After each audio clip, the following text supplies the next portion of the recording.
مقلوب في الوضع الحالي، يمكن دوار البحر جالي، داس القدم على الخط، وقعت وقمت، قربت الحزام على الوسط، الأرض واطية ولا أنا عالي، سكينة تلمة، سكينة مسنونة، دمك هناك منشفش، عروق الرقبة رب الطبقة ضد الخدش، تفاحة آدم بحالتها شايلة الجسم وماسكة الوش، فخ وبخ مصابش المخ، وكويس إنه مفهمش حد الكلمة، وعند الطير يموت الطير ويعمل عش.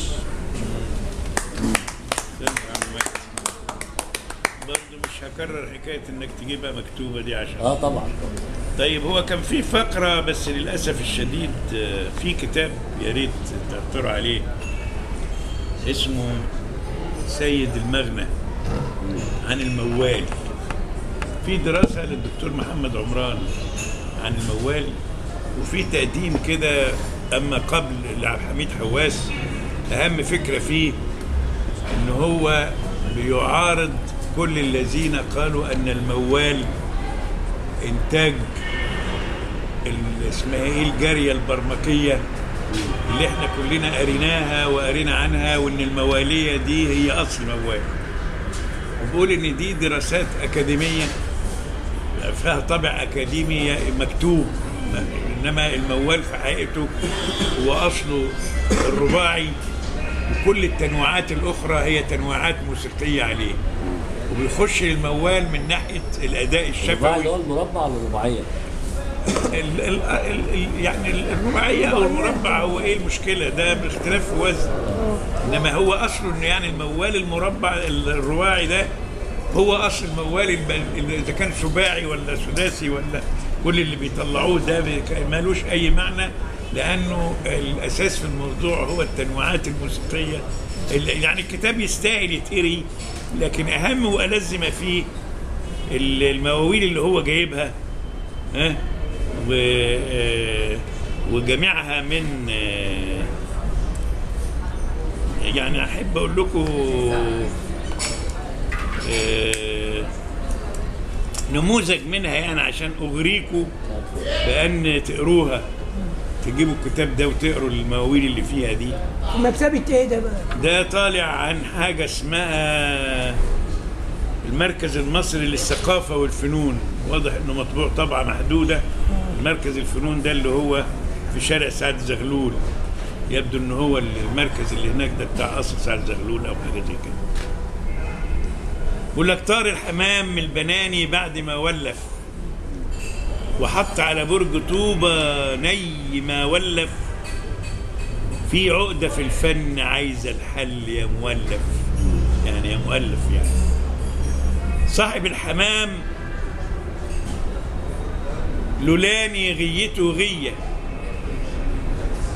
معلش العين بقى، يسقيه بماء ورد والمولى تقاوي حب، يسقيه بماء ورد والمونة تقاوي حب، ومسكنه في العلالي والعلا غية، طب على الأرض والنازل عشان الحب، يلي غويت الهوى أصل الهوى غية، قالوا الحمام ده معلم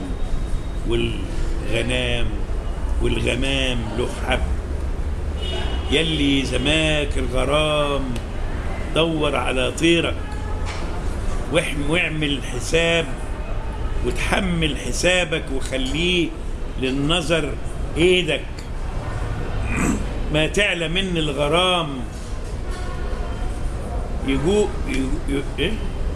يحوز عليه طيرك، اوعى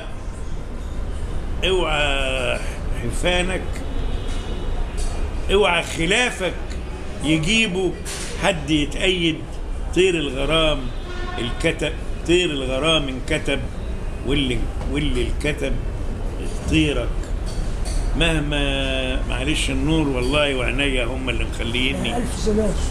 مهما كتبته في دفتر عشق يتأيد، انا المؤلف نظمت الفن على سيرك، يلي انت بتحب اوعى تطب على سيرك، دور على الاصل يرتاح الضمير سيرك، ومن لاف بغيرك ما عادش هيولف. ده موال. يعني القرايه بتاعتي سيئه نتيجه للضوء والخط صغير جدا، فانا قسم يا ناي غنوتي وانا اقول يا ليل تاني للناس بغني، وما في قلبي على لساني، وياما فيه ناس كتير بتقاسي وتعاني، وناس تمايل على حسب الهوى والريح، وناس بتفضح في ناس، وناس كلامها صريح، وناس تصاحبك لعلة، وناس وفية صحيح، ولكل واحد حكاية وقصة ومعاني. وهكذا يستمر في عرض عدد من المواويل الحقيقة. طب يا أستاذ سمير والله كده، طب ابن عروس ده مش هو المصري اللي أساس الرباعيات والموال؟ ابن عروس احنا مش هنخش في معركة ابن عروس ده، هو ابن عروس في النهاية حدوتة شعبية، يعني أسطورة كده. مش شرط هو اللي قال المربعات دي. المربعات دي إنتاج شعبي، ممكن يكون قالوه ناس كتير أكتر من واحد، لكن الناس نسبته لابن عروس. عبد الرحمن الأبنودي قال لك إن مفيش حد اسمه ابن عروس في الصعيد، وإن ابن عروس ده تونسي، وإن هو درس يعني حاجات معارك مثقفين ملهاش علاقة. لكن أنا أوعى من صغري كانت امي تقول وقال ابن عروس، وتقول ابن عروس حد خالي من الهموم، حتى قلوع المراكب. هل هي قريتها في كتاب؟ ما كانش في كتب عن ابن عروس ايام، انما ده كان تداول مستمر، ومش هنخسر حاجه انه يستمر في هذا المعنى الجميل من ناحيه انه ابداع شعبي جميل. في ناس يعني بعض كتاب بيقول لك ابن عروس كان في زمن المماليك زي روبين هود كده بياخد. ايوه، ما هي دي حكايات شعبيه. احنا ما تزعلناش، بالعكس يا جريت تجمعها وتقولها، ولو انت حافظ تفاصيلها نسمعها منك ومن غيرك وتبقى مكتوبه. ايه المشكله؟ ما ده في مثلا اهو، انتوا فاكرين لما عبد العزيز جمال الدين قرا لنا الحمل الجد وحمل الهزار؟ فاكرينه ده؟ لسه فاكرينه يعني في اول ندوه. ايه ده حاجات من القرن ال 18 وموجوده، وجمعوها الفرنساويين، ما جمعناهاش احنا. يا ريت اللي احنا نعرفه نلمه ونجمعه. يعني انا بالنسبه لابن عروس طبعا هو المربع ده جزء اساسي من شغل الابداع المصري. العديد مربع، السيرة الهلالية معظمها مربع، 5 مليون مربع، الواو مربع، يعني ده جزء المربعيات دي. والموال الرباعي هو الأساس بتاع الموال اللي زي ما سمعنا. أنا شفت زمان في الأحياء عندنا البلدي كان أفراح يجوا 2 يغنوا بلدي ويقولوا مواويل ومع بعضهم يرتجلوا ارتجال قصاد بعض قصاد بعض، ده يقولوا ده رد عليه وده رد عليه، واخد بالك. وكان يقعد يزوق له عصايه كده بورق ملون واديها له عشان يقول عليها، او يديله ورده ويقول عليها. وده يقول بالظبط. ومع انه يمكن الواحد ما يكتبش اسمه، انما يقعد يقول للفجر كده. ايوه، والناس يقولوا قصاد بعضيها. ما هو لان للاسف بيرتجل على طول. المفيد ليهم كان اللي مخليهم الحاجات دي حيه. لا كان فيه لا راديو، ولا كان فيه لا تلفزيون، ولا انترنت، ولا سيديهات ولا الكلام ده. الناس بتفضل الاسهل. لكن ايامها كانت القعده دي ممكن تمشي لها بلاد. يعني انا اذكر ان كان عندنا عطا الشاعر ده، كنا واحنا عيال صغيرين يبقى عنده فرح في العزبه، نمشي 2-3 كيلو في وسط الغيطان عشان نروح نسمعه في العزبه دي، ونفضل طول الليل قاعدين في البلد على القش ونرجع تاني. ايه اللي كان بيعمل؟ ما كانش فيه وسيله ترفيه اخرى. يعني لما ظهر الراديو بدا يسمعنا. انما الابداع الشعبي ده كان سادد حاجه روحيه عند الناس، وكان بيشبع روحهم ويشبع وجدانهم في الحب وفي الحرب وفي الوطن وفي الحبيبه وفي الغزل وفي المرأة المصرية اللي أبدعت فن العديد ده. مين اللي علمها الكلام ده؟ حزنها وحرقة قلبها. فعشان كده احنا لما بنقول ان الحاجات دي عايزين نسترجعها تاني.